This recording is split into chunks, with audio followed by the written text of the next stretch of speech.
you can see me. It does. It should kick it back in.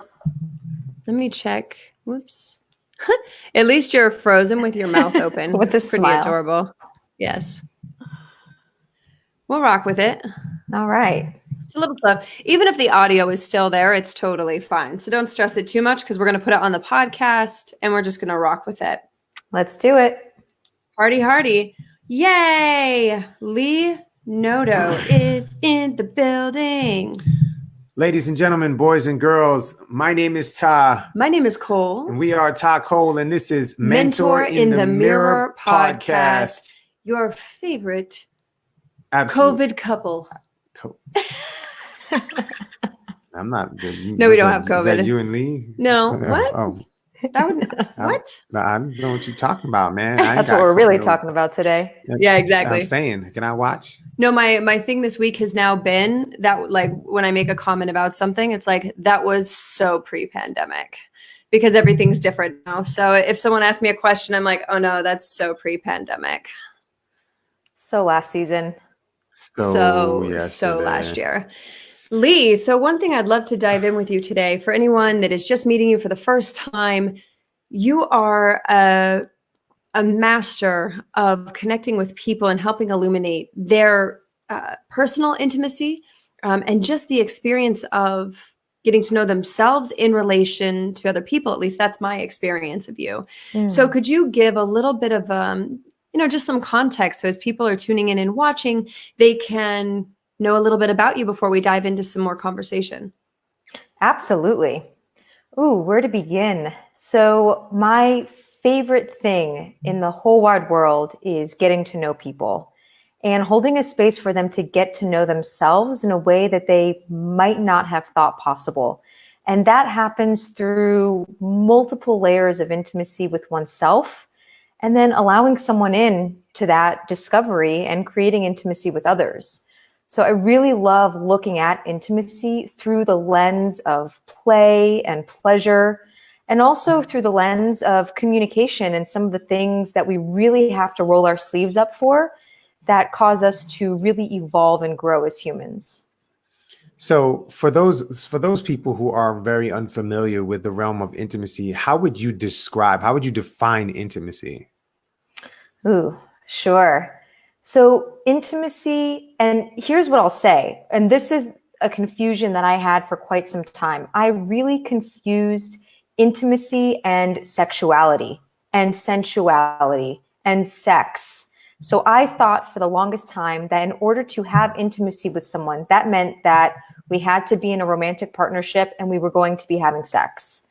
And I only discovered in my late 20s that that wasn't actually the case.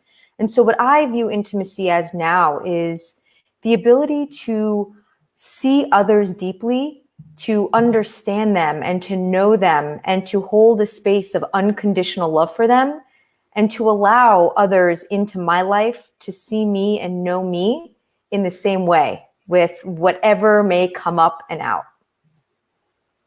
Thank you. Yeah. So in a time like now, I think that it's a huge opportunity for people to explore what intimacy even means to them, to the people in their life. Do you have any tools you're sharing with clients and people that you work with about the exploration of intimacy and isolation? Because it's almost the perfect opportunity to explore something that we're in such polarity of, as far as belief. Yeah, absolutely. So first things first, I'll share what I've heard so many couples come to me for, which is, how the hell do I sit here in this home with my partner and not bite their head off? So for a lot of people, they're in the place of doing damage control right now. For those that might not have been armed with some of the communication skills, because we don't generally have to spend this much time together. And a lot of these issues aren't forced to the surface because we have other things to distract us, like our day jobs and friends and hobbies. And now that all of those things have dissolved away, we're left with the bread and butter, which is all of the issues that have gone unresolved. So first thing I've been sharing with people is, how are we creating a space to work through some of those issues that are inevitably coming to the surface? And I'll share an example from my life because I've had to innovate throughout this time. I mean, I am saying this because I've experienced going through all of the tools in my toolbox and thinking, what the hell? I've literally used every tool. Now what? And it felt like I was at a breaking point in my relationship throughout this time even. And so I had to get creative. And what I realized during this time is that what was happening in conflict that caused me to shut down and that caused me to go into a freeze response where I would completely go blank and numb is that I didn't feel safe. And yes, I knew cognitively that I was physically safe and that I wasn't going to be harmed physically. But physiologically, my body didn't feel safe to open up and to remain in a place of vulnerability and connection with my partner. So first thing I've been sharing with people is, one, create that sense of safety for yourself. And how I did that was I would immediately lay my hands on my body. And I would let myself know, I'd literally say, as if I were saying to a child, AKA my inner little girl, you're safe, you are safe. And I would say it as many times as I needed to hear it, with no care for what my partner thought.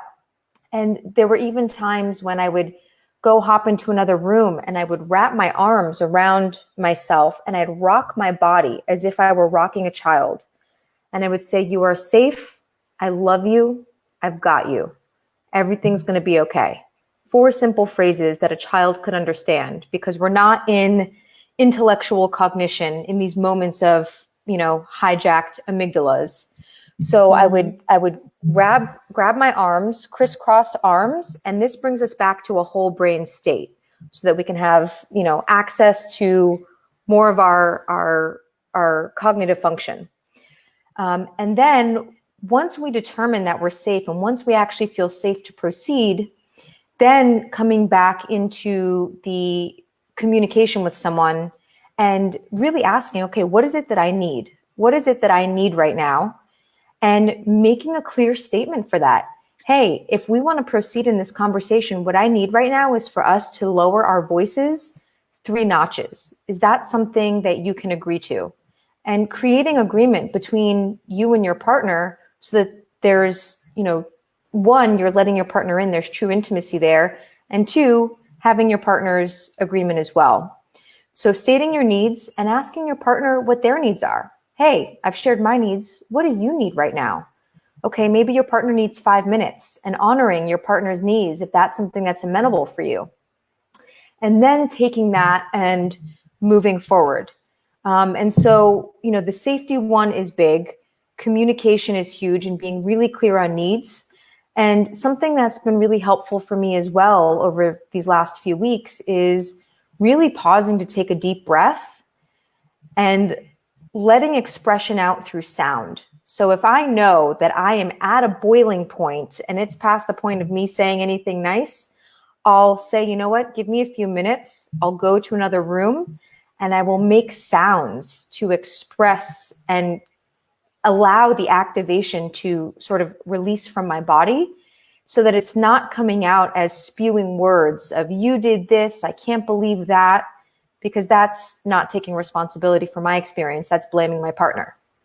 And then moving the body, shaking the body, letting out flutters from the lips, and allowing the energy to sort of move through the body and then revisiting the situation. Epic. Oh, I thought you were moving behind. We lost your audio a little bit. So it's going in slow motion. Yeah. So we were like, was she she saying something? Magic? Yeah. So, it's such a fascinating process as people enter, and I'll speak for myself, as I entered some of the deeper work around sexuality, sensuality, intimacy, I didn't realize the depth that I had coupled together pain and pleasure in sexuality. Yep. And, there was a point with Tah and I that he even said, when we were having sex together, I would check out. And I would ask for the intensity, but then it was like I would leave my body. And there was some part of me, because of past traumas, that would I coupled, and this is very common with traumatic events, I coupled together the pleasure of that like sadistic dominance. And the thing was, as I got very clear that as I resolved my medical conditions and that I decided pain was not going to be my mentor anymore, and that I was going to release pain as my best friend, because I had a realization pain is what made me truly feel like I wasn't alone, because that's how isolated I had felt. And you know, there's obviously a lot to that, but for the context of now, when I told myself and started to make decisions based on moving away, of not being in pain, then that also included my sexuality kind of got thrown out, you know, baby in the bathwater, because I hadn't even realized they had been coupled together. And as humans, we couple experiences and sensations together. So I'm so grateful for the work that you're doing with people, the support that you've been for me personally, and especially at a time right now for people to really become consciously aware of what their intimacy is, what their intimacy has been, and what they want their intimacy to look like, or an openness to explore what their intimacy could be. Absolutely. And it's interesting. I mean, I remember that you and I have spoken about this before, your coupling of pain and pleasure. And I've noticed in many of my own sexual experiences, I had kind of left the building. It looked as if I was there. I was looking into the person's eyes, saying all the right things. And I learned this from porn.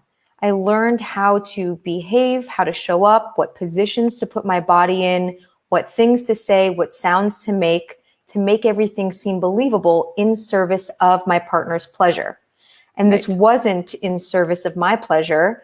And, you know, granted, I experienced a lot of pleasure in my life, and I was not present for a lot of my sexual experiences. And something I discovered the other day is a beautiful technique that really allows our masculine and feminine to meet each other within ourselves. And I'll share that with you all. So I was with my partner the other night, and this was one of the first times in a little bit that we had really created present space for sexual activity. With everything that's been happening, we've really been keeping everything on track with our businesses, with, you know, our health, with our family's health. So our priorities had shifted. And so when we came together the other night, I found that I was tense in my body and that I wasn't present. I was thinking about the things I needed to do after. And I hear this from so many of my clients. They're thinking about their families, the home, something else. And so I met myself in that moment, and in my, you know, with my own masculine energy, I said, I choose to be present. I am choosing to be present. And for a moment that felt constricting for me, because I thought, oh my gosh, well, that must mean I'm wrong right now. If I'm not present, I've got to change. I've got to do something else. And then my feminine side swept in and said, okay, take your time, do it whenever you're ready. And then my masculine came back and said, and know that we've already made the choice to be present. So whenever you're ready, the choice is there. And in the next few minutes, I completely forgot that I'd even had that internal dialogue. And all of a sudden I was present, because there was space for my body to do as it wanted. There was space for my attention to go where it wanted, knowing that I was going to make the choice to be present and be there with my partner. And it was a profound experience to have in that moment that felt both powerful and spacious at the same time. I love it. So from your perspective, what are some of the things that you invite people to be mindful of right now in this isolation? Because we are creating current conditionings that for some people will extend for years and maybe even the rest of their life. So what are some things that people can be doing now to just to be present and to create intimacy currently, even if they're in isolation? Yes. So you're right. We are forging a lot of new normals now because we're operating in a completely different paradigm. And who knows what this will look like once we're on the other side of this. So the best, tips that I can give are: one, relentlessly check in with self, relentlessly ask, what is it that I need? What will allow me to feel safe right now? What is coming up for me and what's underneath that? So really checking in with self. Two, keeping touch alive. If you are home with others, keeping touch alive when it feels appropriate to be in close proximity. Now, again, really honoring your alone time and taking that space for yourself because we're in such close proximity with those we're at home with, and allowing there to be time for affection and physical touch, whether that's with a partner or with other family members, so that our bodies can continue to habituate what it feels like to be in close proximity with people in a loving way. Because a lot of times when we are out and about, when we're meeting up with friends, we're hugging people, we're sitting close to people at dinner, over drinks. We're doing things that allows our human organisms to know that we are in connection. And that is the opposite of what seems to be happening right now. So the more we can stay in close proximity with people while still, honoring our highest health, that's super important. So if there are people in your home that you can pause in the workday and take a hug or have some cuddles, I'd highly recommend it, because the more out of touch, no pun intended, but the more out of touch we get with that, the more our body is going to habituate to being in separation.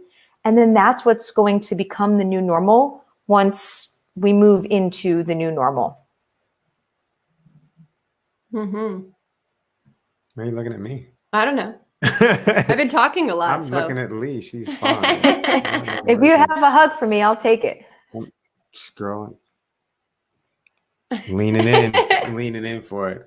So, Lee, we do a lot of work with people around intimacy too. And we've established something that we call the roadmap to intimacy.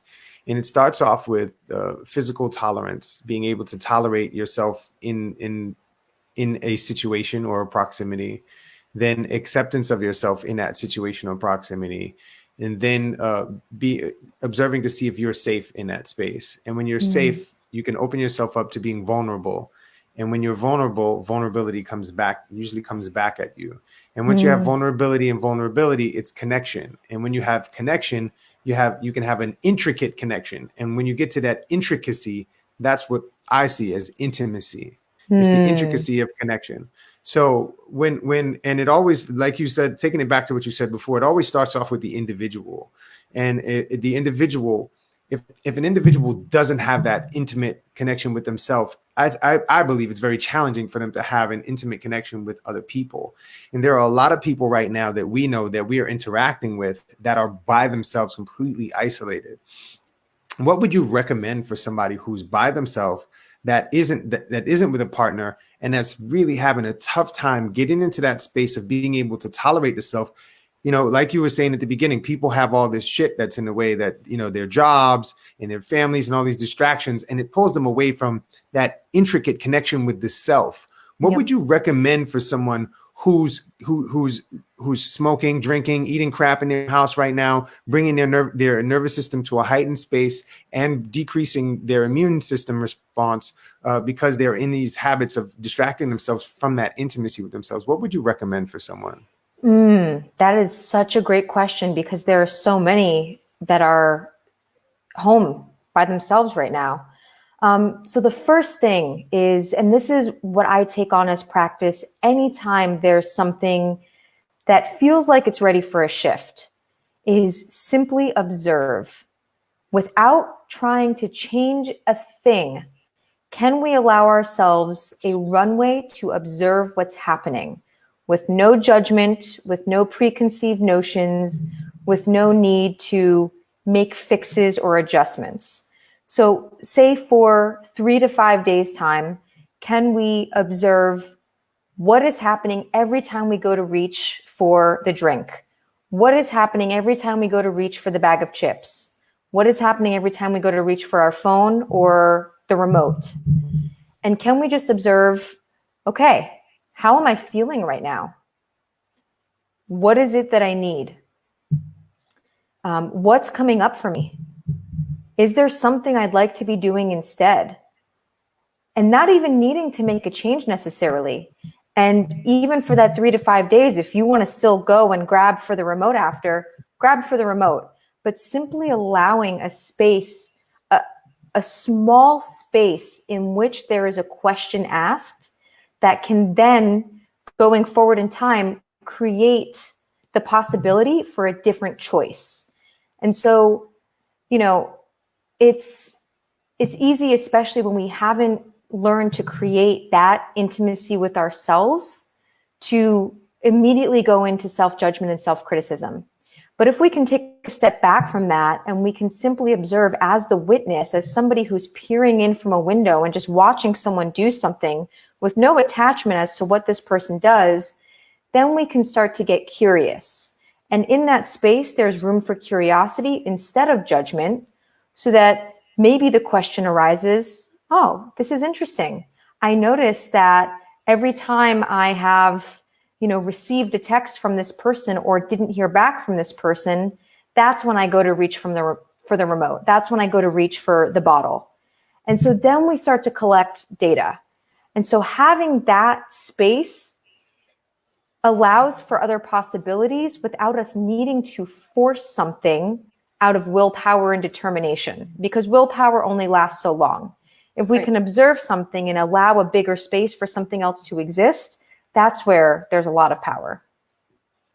Thanks for that. And, bringing it back to the data thing, what are your thoughts on journaling with intimacy? Because I believe, I know that, through studies and stuff, well, I don't know, but I've heard through studies and stuff that human beings tend to have about 60,000 thoughts a day.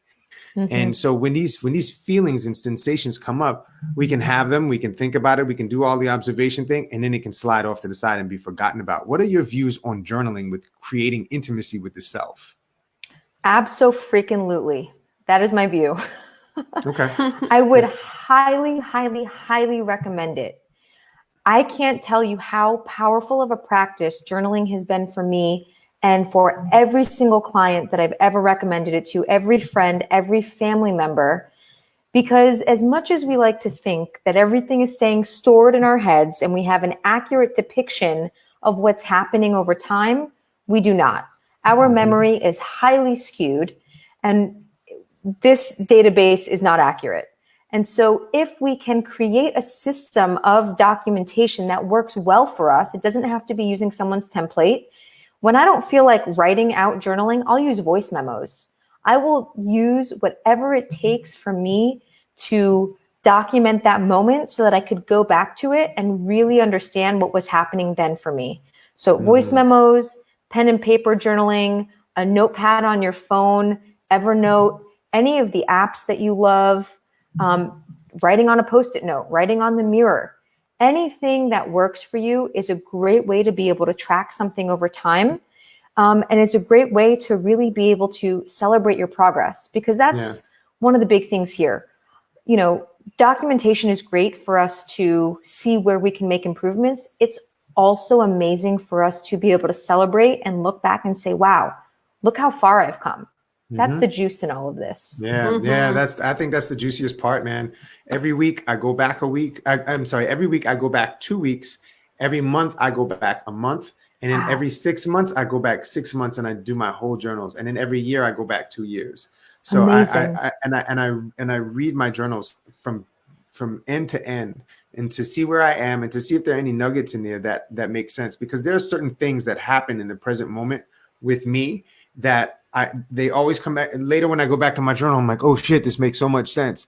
And it just snaps everything into place. And it gives me this intricate connection with myself that I didn't realize that I had. And for me, that's that intimacy with myself. And there have been things in my relationship with Kole, right, that have affected me as an individual, and me having that connection with my journal, my feelings on it, if I was ready to run, if I was hiding something or whatever it is, if I wasn't acting a certain way, or if I was, or how I felt, I can go back to these things and can reconnect and see if I can conjure those feelings up and see if I still feel the same way, or if things have changed. And for me, that intricacy is how I'm able to be intimate with myself. And then I can bring my full, intimate, connected self with myself to this situation here, or a situation with you or whoever else I'm intimate with, you know? So I thank you for co-signing that. I appreciate that, because that's something that I work with my clients very closely as journaling. So thank you for the co-sign.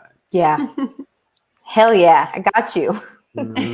Yeah. So Lee, for anyone listening right now that maybe they're surrounded by people, maybe they're still feeling very isolated in spite of being surrounded by people, if they were to stand in front of the mirror, what are some questions that they could ask themselves to explore intimacy from your perspective, since this is Mentor in the Mirror podcast? I love it. Oh my gosh. I am such a fan of mirror work, first of all. And I know y'all are huge proponents of it. It is super powerful. So for anyone listening who has not tried or explored mirror work, I highly recommend it. And Tah and Kole have plenty of amazing resources on mirror work. So here's what I would recommend. First off, keep it simple. Looking in the mirror and saying, "Hi, how are you?" We often ask people that question superficially, either waiting to get through the answer so we can speak, or not really listening truly for how they are. And a lot of times we'll say, "Oh, I'm good. How about you?" And maybe we're not good. Maybe we're really feeling challenged by something. So looking in the mirror and saying, "Hey, how are you?" And then following that up with, "No, really, how are you?" Asking the double question to get one layer deeper and saying, "What lit you up about today? What felt challenging about today?"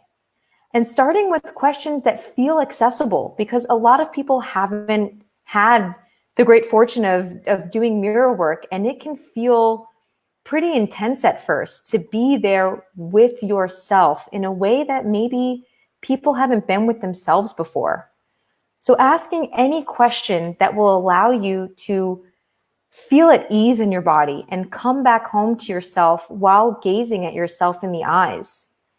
And then following that line of questioning intuitively. And this is a question I always ask myself, and I always invite clients to ask themselves, is, what do I need right now?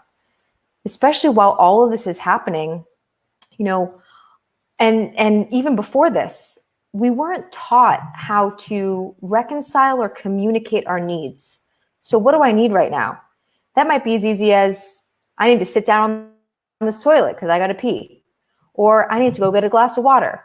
Or I really need to reach out to a friend because I am in a place of suffering right now, and I really need someone on the other end of that phone to walk me through this. And when we ask that question, it creates a space for possibility for us to acknowledge that it's okay that we have needs, and it's okay that we get them met, and that we make requests for those needs to be met. So what do I need? What would light me up right now? What do I want to contribute to someone right now? So if we're beyond the place of getting our needs met, what can I contribute? What can I contribute to myself? What can I contribute to others? Who do I want to reach out to?